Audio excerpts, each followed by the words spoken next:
नमस्कार, आप देख रहे हैं टॉप एट 10। शुरुआत बड़ी खबर से करेंगे। संसद में भारी हंगामे के चलते लोकसभा को आज पूरे दिन के लिए स्थगित कर दिया गया। आपको बता दें कि संसद में आज दिल्ली सेवा बिल पेश होना था, लेकिन अब बिल को कल यानी मंगलवार को पेश किया जाएगा।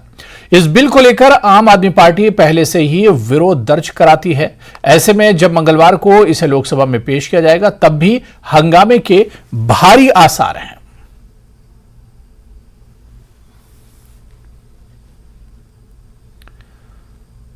केरल में 5 साल की बच्ची से रेप और मर्डर के मामले को लेकर विपक्षी दलों के गठबंधन ने इंडिया के भीतर दरार पैदा कर दी है।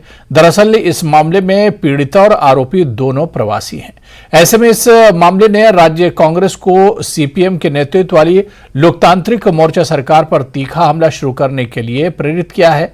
केरल कांग्रेस का वामपंथियों पर तीखा हमला इस बात का संकेत है कि साल 2024 के लोकसभा चुनाव के खिलाफ विपक्षी दलों के गठबंधन इंडिया को एकजुट रखने की चुनौती कितनी बड़ी है। कांग्रेस ने टीएमसी पर तीखे हमले किए और इससे पहले पश्चिम बंगाल के ग्राम पंचायत चुनाव के दौरान हुई हिंसा को लेकर कांग्रेस ने राज्य की सत्ताधारी पार्टी यानी तृणमूल कांग्रेस पर तीखे हमले किए थे।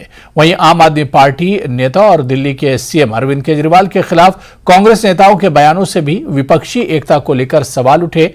इंडिया को लेकर दुविधा में वामपंथी केरल पर शासन करने वाले वामपंथियों को भी इसी तरह की दुविधा का सामना करना पड़ रहा है। इस महीने की शुरुआत में बेंगलुरु में बड़े विपक्षी सम्मेलन के मौके पर सीपीएम महासचिव सीताराम येचुरी ने बंगाल में तृणमूल कांग्रेस के साथ किसी भी तरह के गठबंधन से इनकार कर दिया।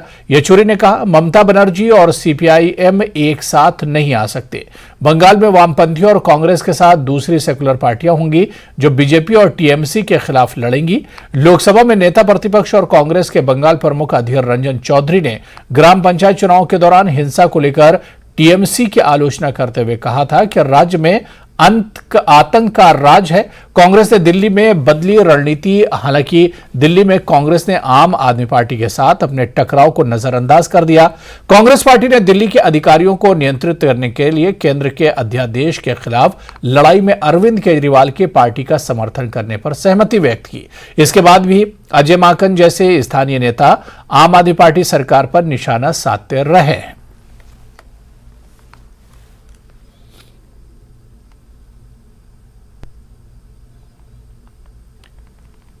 मणिपुर वायरल वीडियो मामले में दोनों पीड़ित महिलाएं भी सुप्रीम कोर्ट पहुंच गई हैं। सीजेआई डीवाई चंद्रचूड़, जस्टिस जेबी पारदीवाला और जस्टिस मनोज मिश्रा की बेंच इस मामले में सुनवाई कर रही है। वहीं मणिपुर की 2 पीड़ित महिलाओं की ओर से पेश वरिष्ठ वकील कपिल सिब्बल का कहना है कि महिलाएं मामले की सीबीआई जांच और मामले को असम स्थानांतरित करने के खिलाफ हैं। वहीं सरकार की ओर से पेश सॉलिसिटर जनरल तुषार मेहता का कहना है कि कभी भी मुकदमे को असम स्थानांतरित करने का अनुरोध नहीं किया है। साथ ही कहा कि मामले को मणिपुर से बाहर मुंतकिल किया जाए।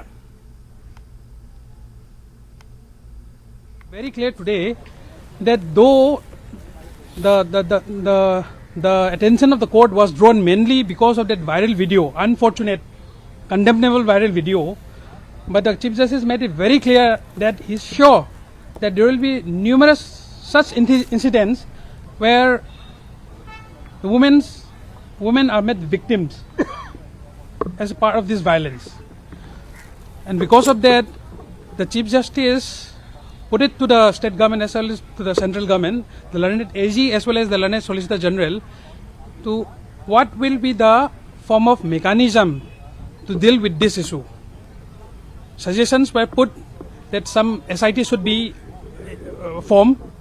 Some parties suggested that High Court Committee should be formed, and certain names were suggested.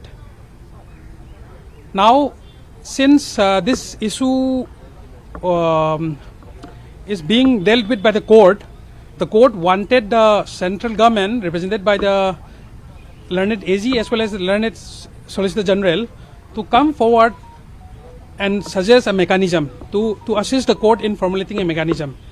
The Honorable CJI says that if a team constituted and monitored by the Honorable Supreme Court is sent forward to the state of Manipur, that will help in a big way in building up the confidence of people that there is a law and everything has to be dealt with as per the Constitution.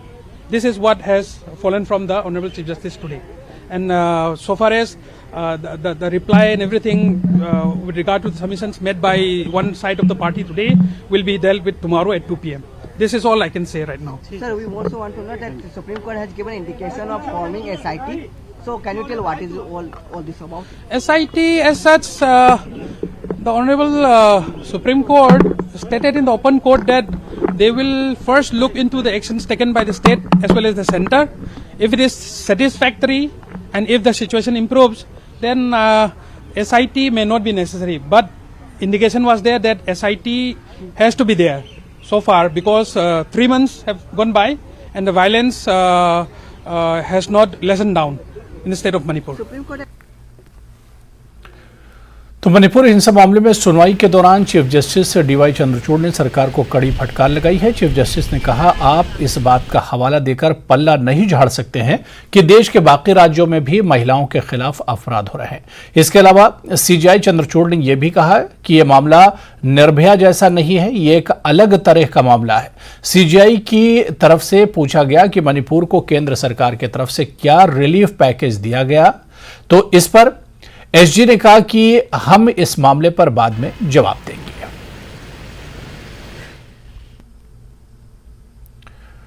Haryana के नूह में 2 गुटों के बीच झड़प हो गई है। इस दौरान सरकारी और निजी गाड़ियों को नुकसान पहुंचाया गया है। पुलिस को स्थिति कंट्रोल करने के लिए फायरिंग करनी पड़ी। बताया जा रहा है कि ब्रजमंडल यात्रा के दौरान यह पथराव और फायरिंग हुई है। जानकारी के मुताबिक प्रत्येक साल की भांति इस साल भी ब्रजमंडल जलाभिषेक यात्रा निकाली गई है, जिसमें गुरुग्राम से भी सैकड़ों गाड़ियों में सवार विश्व हिंदू परिषद और बजरंग दल के कार्यकर्ता भगवान शिव का जलाभिषेक करने नल्हड शिव मंदिर मेवात में गए हुए थे। इस घटना के बाद नूह में इंटरनेट सेवा को बंद कर दिया गया है। नूह में धारा 144 लगाई गई है। यूपी सीएम योगी आदित्यनाथ ने ज्ञानवापी मस्जिद विवाद का जिक्र करते हुए कहा कि मुस्लिम समाज को आगे आना चाहिए और ऐतिहासिक गलती का समाधान पेश करना चाहिए। सीएम योगी का यह बयान ऐसे समय में आया है जब इलाहाबाद उच्च न्यायालय मस्जिद स्थिति की समिति की एक याचिका पर सुनवाई कर रहा है, जिसमें मस्जिद परिसर के अंदर भारतीय पुरातत्व सर्वेक्षण की ओर से सर्वेक्षण के निचली अदालत के आदेश को चुनौती दी गई है। याचिका पर 3 अगस्त को फैसला आने की उम्मीद है। सीएम ने कहा, दीवारें चीख कर कुछ कह रही है। मुझे लगता है कि मुस्लिम समाज की ओर से एक प्रस्ताव आना चाहिए कि एक ऐतिहासिक गलती हुई है और हमें समाधान की जरूरत है। ज्ञानवापी मस्जिद 2021 में तब सुर्खियों में आई जब महिलाओं के एक समूह ने वाराणसी में प्रतिष्ठित काशी विश्वनाथ मंदिर के ठीक बगल में स्थित ज्ञानवापी परिसर में देवताओं की पूजा करने की अनुमति के लिए वाराणसी की एक अदालत का दरवाजा खटखटाया।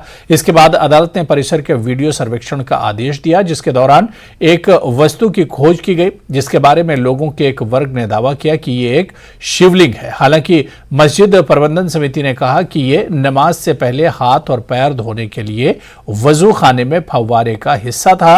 मामला सुप्रीम कोर्ट तक पहुंच गया है, जिसमें स्थिति को बढ़ने से रोकने के लिए वजू खाने के क्षेत्र को सील कर दिया। अगर हम उसको मस्जिद कहेंगे तो फिर विवाद होगा। हमें ज्ञानवापी बोल देना चाहिए। वो ज्ञानवापी है और माननीय न्यायालय में गया है। माननीय न्यायालय स्वयं देख लें, अगर वहाँ साक्ष्य हैं, भौतिक साक्ष्य हैं, शास्त्रीय प्रमाण होंगे,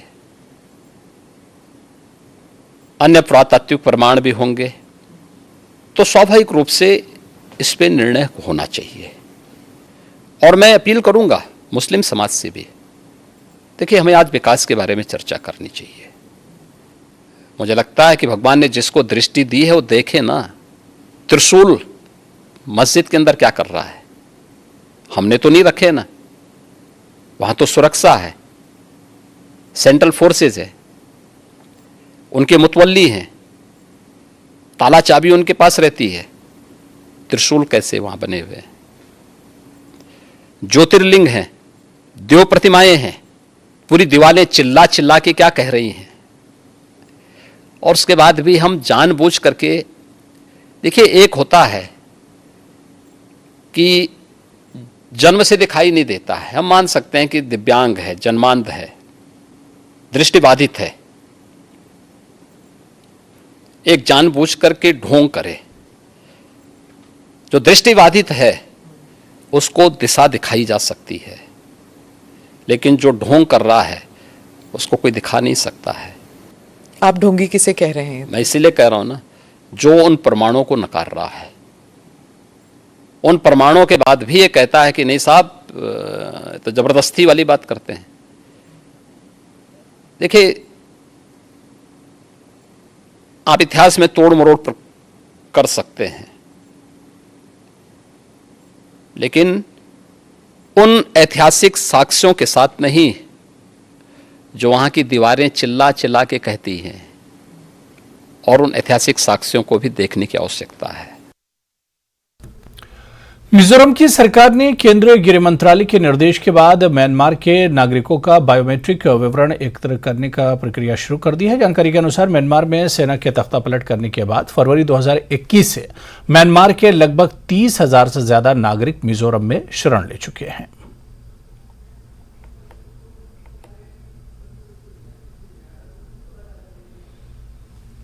और यहां पर रुकेंगे फिलहाल छोटे से ब्रेक के लिए।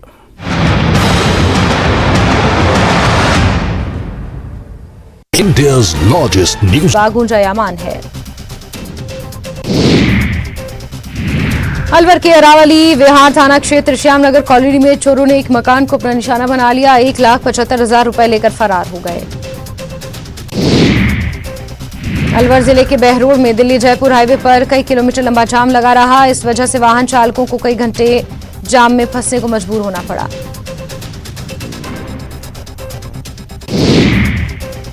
अजमेर में बारिश के कारण कई स्थानों पर जलभराव और अन्य समस्याएं उत्पन्न हो रही हैं। यहां सुनहरी कॉलोनी में बालकनी में खड़े 20 वर्षीय युवक को करंट लगने से मौत हो गई। कोटा की मानव तस्करी विरोधी यूनिट की टीम ने कार्रवाई करते हुए 17 वर्षीय लापता किशोरी को बरामद कर लिया है। किशोरी अपनी बहन से मिलने के लिए कहकर घर से निकली थी, जो वापस नहीं लौटी।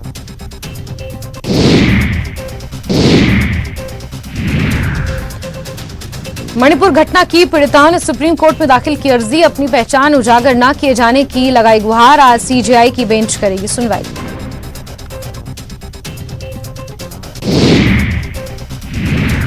आज 1514 राजस्व गांव को सीएम गहलोत देंगे सौगात। हर गांव सड़क से जुड़ेगा अभियान के तहत 2422 करोड़ के कार्यों का होगा शिलान्यास। आज दोपहर 12 बजे राज्य स्तरीय कार्य की हुई शुरुआत।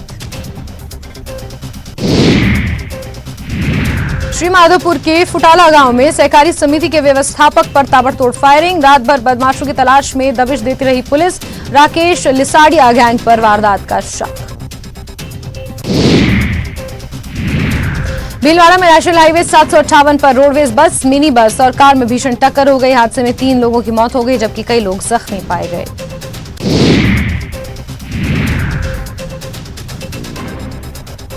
भीलवाड़ा शहर की आरके कॉलोनी में रफ्तार का कहर देखने को मिला। यहां पर बेकाबू कार 2 बाइक को टक्कर मारते हुए पलट। दिल्ली में यमुना नदी का जलस्तर अभी भी खतरे के निशान के ऊपर है। वहीं बाढ़ की स्थिति के बीच घरों से लेकर सड़कों तक हुए जलभराव की वजह से लोगों के लिए मुसीबत और बढ़ गई है और जगह जगह जलभराव से मच्छरों का प्रकोप काफी बढ़ गया है। इसके चलते राजधानी में डेंगू और मलेरिया के मामले तेजी से बढ़ रहे हैं।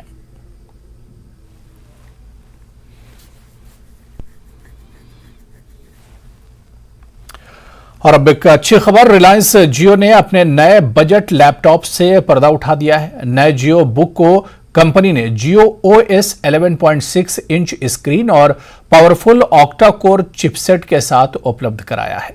रिलायंस जियो के नए डिवाइस को 20,000 रुपये से कम दाम में लॉन्च किया गया है। इस जियो बुक लैपटॉप की बिक्री 5 अगस्त 2023 से देश भर में शुरू होगी। सस्ते लैपटॉप को 16,499 में खरीदा जा सकता है। ग्राहक इस डिवाइस को रिलायंस डिजिटल के ऑनलाइन और ऑफलाइन स्टोर से खरीद सकते हैं। इसके अलावा यह लैपटॉप अमेजन इंडिया पर भी बिकेगा। जियो बुक लैपटॉप में 11.6 inch anti glare HD display दी गई है। यह लैपटॉप 4G और ड्यूल बैंड वाईफाई कनेक्टिविटी के साथ आता है। डिवाइस को जियो OS ऑपरेटिंग सिस्टम के साथ लॉन्च किया गया है। नया लैपटॉप अल्ट्रा स्लिम है और मॉडर्न डिजाइन के साथ आता है। डिवाइस का वजन 900 ग्राम है। इस लैपटॉप में पावरफुल ऑक्टा कोर चिपसेट दिया गया है जो स्मूथ मल्टीटास्किंग ऑफर करता है। जियोबुक लैपटॉप पर कंपनी 1 साल की मैन्युफैक्चरर वारंटी दे रही है। इस डिवाइस में 4 GB रैम दी गई है। लैपटॉप को 4G LTE और डुअल बैंड वाईफाई कनेक्टिविटी के साथ उपलब्ध कराया गया है। लैपटॉप में 64 GB इनबिल्ट स्टोरेज दी गई है। स्टोरेज को माइक्रो SD कार्ड के साथ 256 GB तक बढ़ाया जा सकता है। जियोबुक में इन्फिनिटी कीबोर्ड, बड़ा मल्टी जेस्टर ट्रैकपैड और इनबिल्ट USB HDMI पोर्ट दिए गए हैं। जियो ने लॉन्च के मौके पर कहा है कि हमारी लगातार ये कोशिश रहती है कि हम आपके लिए कुछ ऐसा लाएं जो नया सीखने में मदद करे और जिंदगी को आसान बनाए। नए जियोबुक हर उम्र के व्यक्ति के लिए बनी है। इसमें कई एडवांस फीचर हैं और कनेक्ट करने के कई तरीके हैं। जियोबुक सीखने के तरीके में क्रांतिकारी बदलाव होगा, लोगों के लिए विकास के नए तरीके लाएगी और आपको नई स्किल भी सिखाएगी।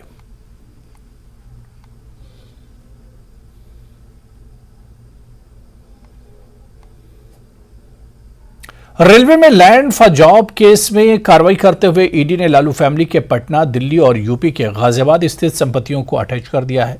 लालू फैमिली पर हुई कार्रवाई को लेकर सियासत भी तेज हो गई। मामले पर सरकार और विपक्ष आमने सामने है।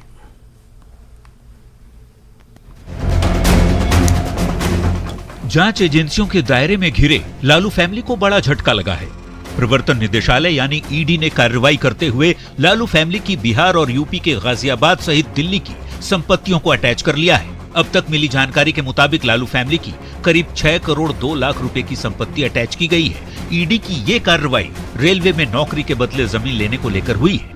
जमीन के बदले नौकरी देने के मामले में केंद्रीय जांच एजेंसी ईडी के द्वारा एक बड़ी कार्रवाई को अंजाम देते हुए तकरीबन 6 करोड़ 2 लाख रुपए की प्रॉपर्टी को अटैच किया गया है। हालांकि ये जो अमाउंट है ये सरकारी रेट है। अगर उस प्रॉपर्टी की अगर बात करें तो उसका बाजार मूल्य आज उससे कई गुना ज्यादा होगा।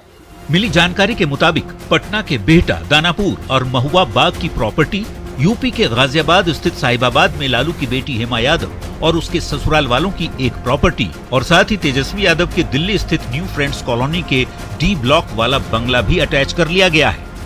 लालू फैमिली की संपत्ति के अटैच होने को लेकर सियासत भी तेज है। सत्ता पक्ष जहां इसे बीजेपी की बदले की कार्रवाई बता रहा है, तो वहीं बीजेपी के नेता जैसी करनी वैसी भरनी वाली बात कह रहे हैं। ये बात पहले से हम लोग जानते थे कि जो ईडी के चीफ को एक्सटेंशन दिया गया है ये कहीं ना कहीं राजनीतिक कारणों से लिया गया है और इसमें केंद्र सरकार जिस तरह से तत्परता दिखाए ये पहले से भी पता था कि एजेंसियों का इस्तेमाल कहीं ना कहीं भारतीय जनता पार्टी अपने राजनीतिक हित के लिए करना चाहती है। वो चाहते हैं कि कैसे विपक्षी दलों में शामिल नेताओं को डिमोरलाइज किया जाए, डराया जाए, ताकि विपक्षी दलों का कुनबा कमजोर हो सके। पूर्व से ही हम लोग कह रहे हैं कि सरकार यानी कि नरेंद्र मोदी सरकार सीबीआई और ईडी का दुरुपयोग कर रहे हैं ताकि विपक्ष के लोगों को तबाह करे, परेशान करे, पहले मुकदमा करे, फिर जांच करे, फिर आय से अधिक संपत्ति में फंसा। देश के प्रधानमंत्री माननीय श्री नरेंद्र मोदी जी और भारतीय जनता पार्टी की सरकार ने भारत की जनता को एक गारंटी दी थी और वो गारंटी थी कि कोई भी भ्रष्टाचारी नहीं बख्शा जाएगा। ईडी की आज की कार्रवाई उसी गारंटी का क्रियान्वयन है। ये तो अभी शुरुआत है। This is just a tip of the iceberg. तीसरी बार लालू फैमिली पर ईडी का शिकंजा कसा है और संपत्तियों को अटैच किया गया है और नेता एक ही सवाल पूछ रहे हैं कि क्या लालू के खिलाफ ईडी का राजनीतिक इस्तेमाल हो रहा है। न्यूज 18 के लिए दिल्ली से शंकर आनंद के साथ पटना से रवि एस नारायण और अमित कुमार की रिपोर्ट। तो बिहार में इन दिनों अपराधियों के हौसले बुलंद हैं। आए दिन अपराधी एक के बाद एक बड़ी वारदात को अंजाम दे रहे हैं। बदमाश न तो पुलिस वालों को छोड़ रहे हैं और न ही नेताओं को। राजधानी पटना में बेलगाम अपराधियों ने जीआरपी जवान और बीजेपी नेता समेत 3 लोगों को गोली मार दी है। यह खास रिपोर्ट देखिए।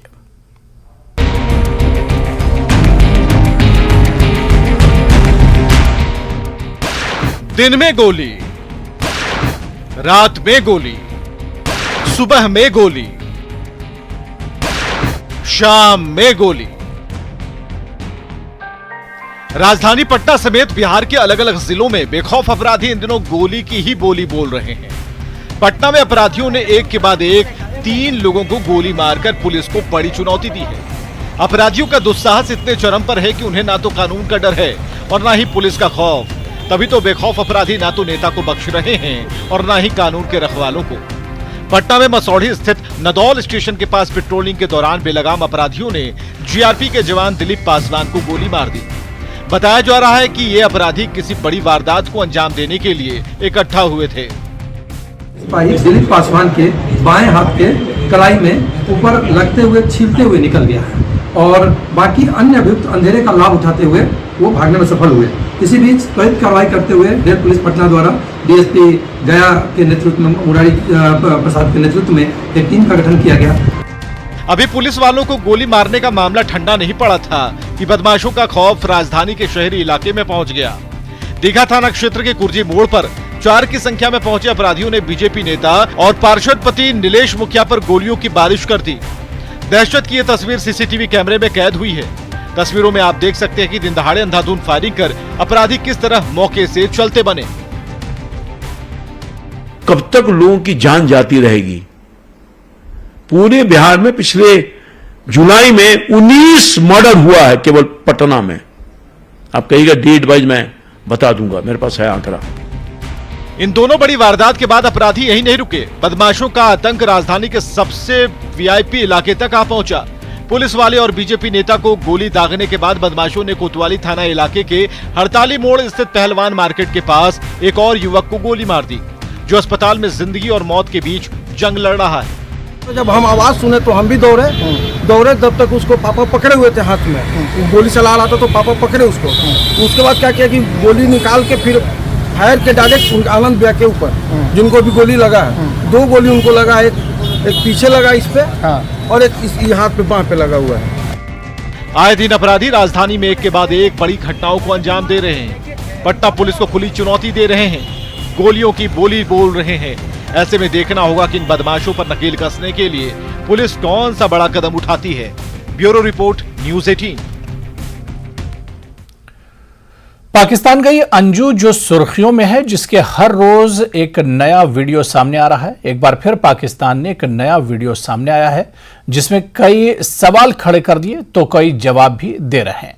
अंजू मामले में को लेकर नरोत्तम मिश्रा ने जांच के आदेश दिए हैं। नरोत्तम मिश्रा ने अंतर्राष्ट्रीय साजिश का शक जाहिर किया है।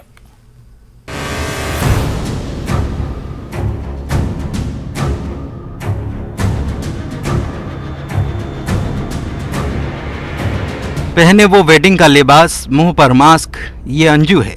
वही अंजू जो चर्चा का विषय बनी हुई है, वही अंजू जो पाकिस्तान जाकर सवाल बन गई है, वही अंजू जिसकी चर्चा है कि वो अंजू से अब फातिमा बन चुकी है। और अब एक वीडियो ने ये साबित कर दिया है कि अंजू ही फातिमा है। ये जी 10 मरला प्लॉट हमने यूनिवर्सिटी मॉडल टाउन के अंदर पेशावर मेन चराट रोड पे इनको एक बैलेटेड प्लॉट गिफ्ट के तौर पे दिए। तो ये बिल्कुल हमारी बहन फातिमा के नाम पे हमने करवा दिए। हाथों में प्लॉट का कागज थामे ये अंजू है, लेकिन इसे प्लॉट का पेपर देने वाला फातिमा बता रहा है। अपने पति और 2 बच्चों को छोड़ अपने फेसबुक या प्यार से मिलने पाकिस्तान गई भारत की अंजू का नया अवतार सामने आया है। देख सकते हैं अंजू वेडिंग ड्रेस में है, बगल में नसरुल्लाह काले रंग के लिबास में है। यह तस्वीर उस दावे को मजबूत कर रहा है जिसमें कहा गया कि अंजू ने धर्म बदलकर निकाह कर चुकी है। और अगर ऐसा नहीं है तो फिर प्लॉट देने वाला पाकिस्तानी बिजनेसमैन ऐसा क्यों कह रहा है कि बहन फातिमा को पेशावर में प्लॉट दे रहे हैं।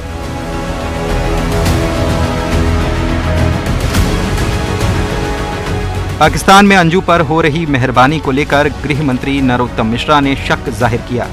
नरोत्तम मिश्रा ने इस मामले में इंटरनेशनल साजिश होने का शक जताया है और मामले की जांच के आदेश दिए हैं। अंजू का जिस तरह से पाकिस्तान में आओ भगत हो रही है, उपहार मिल रहे हैं,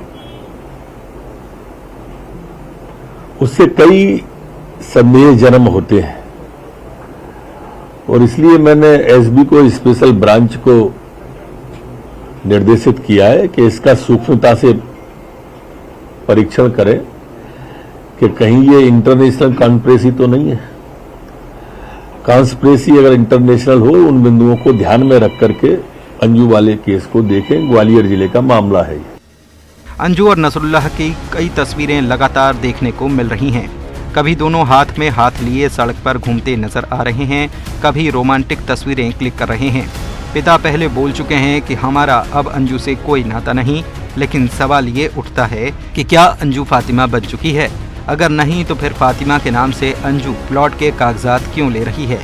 वहीं इस मामले में गृह मंत्री ने जांच की बात कही है। Bureau report, news 18।